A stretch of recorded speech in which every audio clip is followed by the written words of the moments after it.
الفاظ و معانی میں تفاوت نہیں، لیکن ملا کی اذاں اور ہے، مجاہد کی اذاں اور۔ مسلمہ قذاب نے نبی پاک صلی اللہ علیہ وسلم کی خدمت اقدس میں خط بھیجا، کہتا ہے معاہدہ کر لیتے ہیں کہ جب تک آپ ظاہری طور پہ حیات ہیں آپ نبی، آپ کے بعد میں نبی، یا پھر یہ معاہدہ کر لیتے ہیں کہ آدھے عرب کے آپ نبی، آدھے عرب کا میں نبی۔ میرے آقا نے خط کا جواب لکھوایا کہ میں اللہ کا سچا رسول ہوں اور تو کذاب ہے۔ پھر اصحاب رسول سے پوچھا کہ یہ خط اس کے پاس لے کے کون جائے گا؟ یہ ڈیتھ مشن تھا۔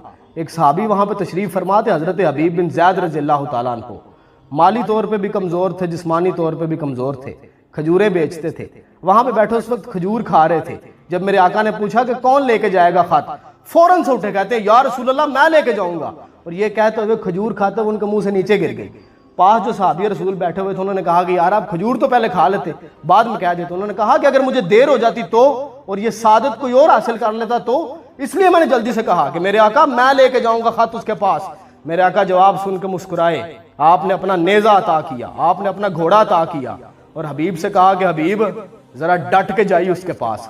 صحابی رسول کہتے ہیں کہ میرے آقا کا یہ فرمانا تھا کہ حبیب بن زید کے رنگ ڈھنگ بدل گئے، ایٹیٹیوڈ بدل گیا، مزاج بدل گیا، چال بدل گئی، ایسے جیسے کوئی جرنیل نکل رہا ہو، وہ ویسے نکلے وہاں سے۔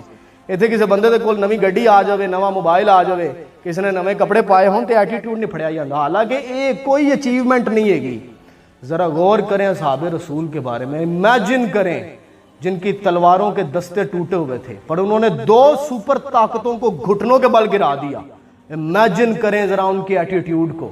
خالد ابن ولید یرموک کی جنگ میں کھڑے ہوئے ہیں، اپنے سے کئی گنا بڑی فوج جو آہن خرد زرہ بختر آرمڈ پہن کے کھڑی ہوئی ہے، اور خالد ابن ولید اتنی بڑی فوج کو دیکھ کے مسکرا رہے ہیں اور فرماتے ہیں کہ اگر کبھی ایسا ہوتا کہ میرے گھوڑے کے سم پرانے نہ ہوئے ہوتے، رومی سے دگنی فوج لے آتے، میں دیکھ لیتا انہیں۔ کبھی جو میری آنکھ ذرا اوجھل ہوتی ہے، میں عرب امامے اپنے سامنے لہراتے ہوئے دیکھتا ہوں، میرے رونگٹے کھڑے ہو جاتے ہیں۔ خیر حضرت حبیب خط لے کے گئے اس کے دربار کے اندر، جاتے ہی غصے سے نیزہ زمین میں گاڑ دیا۔ اس نے آپ کی طرف دیکھا اور پوچھا کون ہے تم؟ آپ نے غرا کے کہا تجھے نہیں پتا ہم کون ہیں؟ ہماری تو شکلوں پہ لکھا ہوگا ہم اللہ کے رسول کے دوست ہیں، ہم رسول اللہ کے ساتھی ہیں، اور خط اس کی طرف بڑھا دیا۔ اس دور کا دستور تھا کہ خط بادشاہ خود نہیں پڑھتا تھا، پاس کھڑا ہوا بندہ خط پڑھتا تھا۔ مسلمہ نے خط پکڑا اور ساتھ والے بندے کو دے دیا، پڑھ کے سنا۔ اس نے خط پڑھ کے سنایا کہ میں اللہ کا سچا رسول اور تو کذاب ہے۔ جب اس نے خط کا جواب سنا تو آگ بگولا ہو گیا۔ حضرت حبیب کی طرف اشارہ کر کے کہتا ہے یہ تیرے نبی نے کیا لکھ کے بھیجا، تیرا اس کے بارے میں کیا خیال ہے؟ آپ مسکرائے، کہا میرا کیا خیال ہونا ہے، ہمارے آقا جو فرما دے وہی ہمارا ایمان ہے، وہی میرا خیال ہے۔ اگر میرے آقا نے کہا ہے تو کذاب ہے تو پھر تو کذاب ہے۔ مزید اس کا غصہ ابھر کے آیا، اس نے کہا مڑ کے دیکھ، تجھے ڈر نہیں لگ رہا؟ تیرے پیچھے بندے کھڑے ہوئے ہیں، ننگی تلواریں لیے ہوئے ہیں۔ آپ نے فرمایا میرے 12 بچے ہیں، کچھ ایسے ہیں جنہوں نے ابھی دودھ پینا نہیں چھوڑا، کچھ ایسے ہیں جنہوں نے ابھی چلنا نہیں سیکھا۔ جب میرے آقا نے کہا تھا نا کہ تجھ تک خط کون لے کے آئے گا، میں نے کہا تھا میں لے کے آؤں گا، میں نے مڑ کے ان کی طرف نہیں دیکھا تھا، تو ان کی کیا اوقات ہے جن کو اب مڑ کے دیکھوں؟ جا جو ہوتا ہے کر لے، تو کذاب ہے۔ اگر میرے آقا نے کہہ دیا یہی میرا خیال ہے، اس نے تلوار سے وار کیا، حضرت حبیب کی ایک بازو تن سے جدا ہو گئی۔ پھر پوچھتے اب تیرا کیا خیال ہے؟ آپ نے کہا کیا خیال ہے؟ اب بھی وہی خیال ہے، ایسی باتوں سے ہمارے خیال نہیں بدلا کرتے۔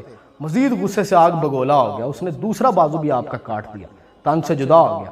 کہتے ہیں اب تیرا کیا خیال ہے؟ آپ نے فرمایا کہ آزما رہے ہو ہمیں، بدر سے لے کے اب تک ہم آزمائے گئے ہیں، اپنے بڑوں سے پوچھ لینا۔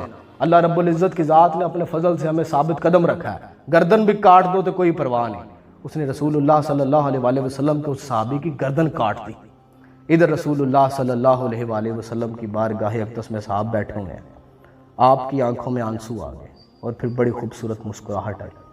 اصحاب رسول نے عرض کی یا رسول اللہ کیا ہوا؟ رسول اللہ صلی اللہ علیہ وسلم نے فرمایا کہ حبیب شہید ہو گیا، اور اللہ رب العزت کی ذات نے جنت کے سارے دروازے کھول دیے اس کے لیے۔ شہادت ہے مطلوب و مقصود و مومن، نہ مال غنیمت نہ کشور کشائی، دو نیم ان کی ٹھوکر پہ صحرا و دریا، سمٹ کے پہاڑ ان کی ہیبت